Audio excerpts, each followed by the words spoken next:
Hey guys, Dr. Matt Singer. One of the most important aspects to the human body is energy. And most people don't realize the power of their energy. Most of us, throughout a typical day, will give our energy away.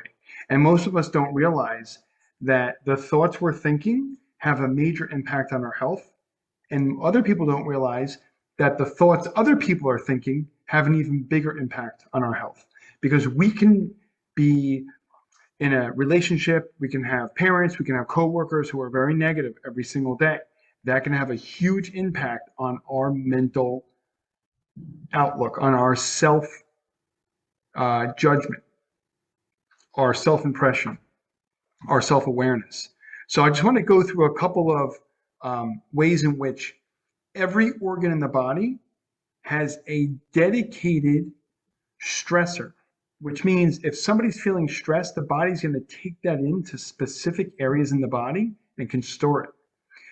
If we hold on to something once, it's not a big deal. If every single day for 2 or 3 or 10 or 15 years we're feeling the same thing, that can start to cause an illness. And I'm going to show you how it would manifest and where in the body it would manifest. And then there's very neat ways in reversing this. If somebody already has an ailment or an illness, we can reverse it to help the body heal. So I'm just going to give you some examples. When we're dealing with the heart or the small intestine, we're dealing with energies or emotions such as abandonment. Abandonment can come in different ways of a relationship. We could be married to a spouse, and the spouse could be having an affair. The spouse could just one day say to you, you know what, I don't want to be in this marriage anymore. I'm out of here. Abandonment can come in other ways from parents. It can come from alienation from children, friends. Anything that makes us feel as though we're alone, as though we're feeling unloved or unappreciated would be abandonment. And the heart and the small intestines, there's three parts of the small intestine, the duodenum, the ileum, the jejunum, they can all take that on. But you can manifest symptoms such as bloating and gas and stomach types of cancers or ulcers, indigestion, constipation, diarrhea, all these types of things. I've dealt with patients for 10 or 15 years who have had constipation. We get them to change their energies around abandonment or feeling unloved, and their body heals. Other types of similar emotions of abandonment are going to feel betrayed. When we feel betrayed by someone or something, we could be working in a corporation and you can go in one day and get a letter that you just let go. That's a feeling of betrayal. We could be working as a teacher and the state could say we're no longer going to pay your benefits. That's feeling betrayed. There's a lot of ways in which we can feel betrayed. Anything that takes away the joy or the perceived joy is a feeling of betrayal. That will go right into the heart. Those are things that can cause heart arrhythmias. It can cause tachycardia, which is increased heart rate, bradycardia, which is decreased heart rate. And the number one cause of all heart attacks is a broken heart. So emotionally, when we're feeling unloved, we're feeling a heartache, we're feeling insecure, we're feeling vulnerable, we're feeling lost, or we're feeling as though we're giving love out, but we're not getting it back. Those are all energies that can affect the heart and the digestive tract of the small intestine. The spleen and the stomach are very interesting because they will hold on to the feelings. You may have experienced this when, let's say, on a simple way, you have a test coming up, and in your stomach you have the butterflies. Or you have a blind date and you're thinking about it all week and it gives you butterflies. Or there's somebody who you really like and every time you go to talk to them, you get the butterflies in your stomach. That's normal. But when it shows up in a negative way, anxiety, despair, nervousness, worrying, constant worrying. I deal with so many patients on a regular basis who are riddled with anxiety because they're afraid of what's going to happen tomorrow. They're afraid of what happened to them 10 years ago can happen again. When we are stuck in a pattern of fear and worrying about it in the future, it truly has control of us. it will go right into the spleen, into the stomach. We'll see such issues as blood disorders because the spleen cleans the blood.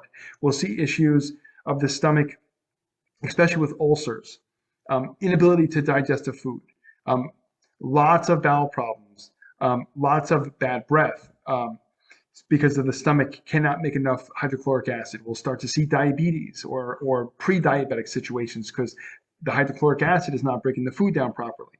There's so much that is attached to it. It also can make when people feel like a failure, or they feel helpless or out of control, or they don't have control of the situation. Once again, that goes to the stomach and the spleen area, and those are the things that lead to depression and anxiety. Other areas in the body, the lungs, the large intestine, we hold on to such things as rejection, sadness, constantly feeling discouraged, confused, grief. So this is where we're beating ourselves up. So if we're living a life where we're always beating ourselves up and thinking that we're not good enough, not smart enough, not pretty enough, not handsome enough, not thin enough, not fat enough, not strong enough, we are putting ourselves down constantly. And that's going to go directly to the areas of the lungs and the large intestine. That can cause wheezing, that can cause asthma, that can cause colitis, that can cause multiple issues with the intestinal tract not being able to break food down. When it comes to the kidneys and the bladder, think of the bladder as anger. We are really mad. We're feeling blamed, or we're blaming someone, which is probably one of the most interesting things we can do, because when we're blaming somebody, that means we are not taking responsibility. So if I am blaming you, that means I'm not able to see the problem that's actually inside of me. So I'm finding it in you, but if I was able to turn it back to me and find out where in myself I'm actually the problem, then I can actually let it go. But until I recognize it in myself, I will continuously see it in this person and this person and this person, and it will never end. It'll never go away. I'll always see fault in every single person, but not realize it's actually within me. When I can clear it within me, that's where I truly start to heal. And then we have the other glands like reproductive organs, and that's where we have feelings of humiliation or jealousy or overwhelming. So if we've worked with clients who tell us that their siblings have such a great life and such a great marriage, and they have such a great job, and they make all this money, and they think that they should be giving them some of their money, and that they wish their life was as good as theirs. So here they are, they're sitting there comparing themselves to their sibling. They are constantly putting themselves down, thinking that their sibling was given a silver spoon. The only thing that really happened is a person creates a belief system that they can't have what their sibling has. Once again, the sibling is just a reflection of themselves. So when they can see in themselves what their sibling is already achieving, they'll come to realize that they could have the exact same thing that their sibling has. There's nothing that we cannot be, do, or have. We can truly create anything in this world that we desire. When we have a desire, the universe has the wherewithal to bring it to us. That is the key concept you always have to remember. Some other areas to focus on, the way that the body will actually hold on to a stressor. If we feel like a victim, that could be the lung region as well. Always feeling like people are out to get us, that could be the lungs. People hold on to feelings as though everything makes them sick. Oh, this person's behavior just made them sick. It's your attitude just makes them sick. Stomach issues. When someone says, I cannot stand this anymore, leg pain. I remember working with a patient who was telling me she had leg pain for over 15 years. So when I looked her in the eye and I said to her, what in your life can you not stand? And she looked at me with this confused look and she said, how'd you know? I said, well, because the body mimics our emotions. She said, I can't stand the fact that my friend judged me based on my daughter's actions of what she does. So when I got her to let go of what anybody else thinks of her or her daughter, when I got her to appreciate that her daughter is actually her, and I got her to find out every single way that she has the exact same characteristic traits as her daughter, all of that stress she was holding on to went away, And the next day, her leg pain went away almost immediately. So when we can actually find out what our body is telling us, we can actually grow, heal, and thrive. Other areas are when we're feeling forced by someone else to do something. That's when it can go into areas like the pancreas. When we're feeling guilt, when we're being guilted, a lot of times we can have loved ones guilt us for something we haven't even done yet. They'll say things to us like, I really don't like the way that you invite all your friends over to play cards in the basement. And I know in 2 months it's going to be Thanksgiving and you're probably going to invite all your friends over. So now you get the same yourself. It hasn't even happened yet and you're already guilting me. Or our mother can say, you never come and visit me. I'm sitting here all alone. Now, meanwhile, you could have been doing everything for your mother. And the one time you don't go see her, she's mad. So what it comes to, the point is we can never please everybody all the time. Secondly, don't ever let somebody guilt you, because guilt is an acquired trait. It's a learned trait. It isn't something that the soul learns or brings into this realm when we're born. It's something that we're learned. Now, the powerful thing about guilt is we can choose to own it or we can choose to let it go. We do not have to allow people to guilt us. That's a choice. The other area right in the below the sternum, right in that upper part of the stomach, that's where people say, oh, I have such heartburn, I have such agita. That's self-image. So if we are putting ourselves down, if we're having a very negative self-image, you're going to feel like you always have heartburn. You're going to feel like things are repeating on you. It's very hard to digest life when you do not have a good outlook of yourself.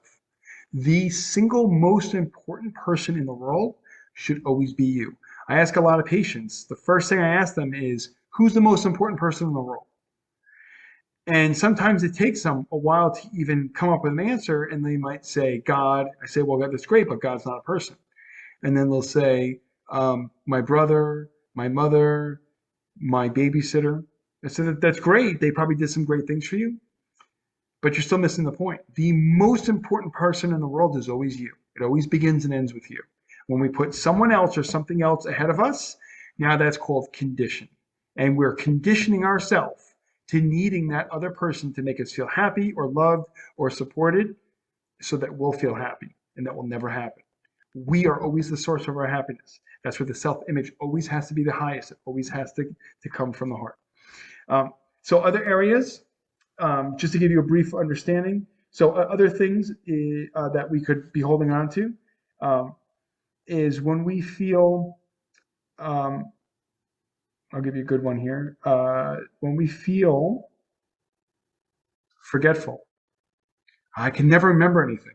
Or a lot of times I'll work with people who tell me that they're going through early stages of dementia, or they think they are, or Alzheimer's.